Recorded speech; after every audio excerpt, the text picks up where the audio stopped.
Dans le cas de la grève actuelle, on a l'impression que c'est un peu une répétition générale, que le gouvernement qui a conclu une entente avec le conseil d'administration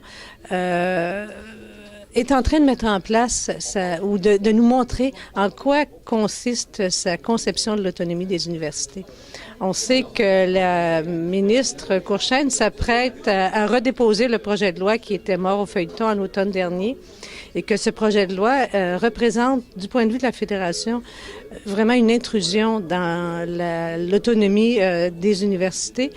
et que ça permettrait, s'il était mis en application, de confirmer la légitimité de l'intervention des externes dans la gestion des universités. Présentement, c'est ce qui se passe à l'UQAM.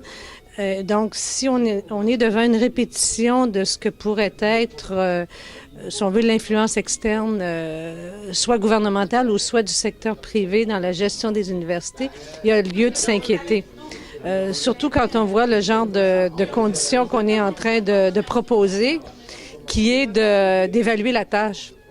selon des critères dont on peut s'attendre qu'ils soient productivistes, qu'ils retiennent une conception assez différente de la connaissance et du travail professoral que ce que les professeurs et le milieu syndical des professeurs reconnaît comme la tâche la plus pertinente pour que les professeurs jouent leur rôle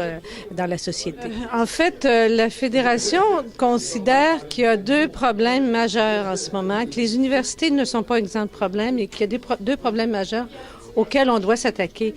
D'abord, le financement de base qui est insuffisant. S'il y a beaucoup d'argent qui viennent dans les universités, c'est certainement pas pour les soutenir dans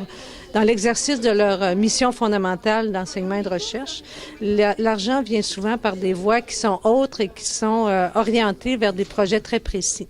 Donc, la Fédération considère que le gouvernement doit régler le problème du financement de base, dont l'UQAM en particulier, avec l'Université Concordia, sont vraiment les deux plus grandes victimes présentement.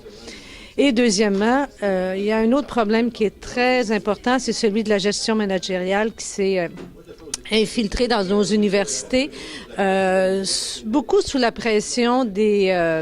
recommandations qui nous viennent de l'OCDE, qui nous viennent de grands penseurs internationaux qui souhaitent que les universités se réorganisent et fonctionnent davantage comme des entreprises privées, des entreprises qui sont pourvoyeuses de services qu'on peut marchander, tant au plan de la recherche que de l'enseignement.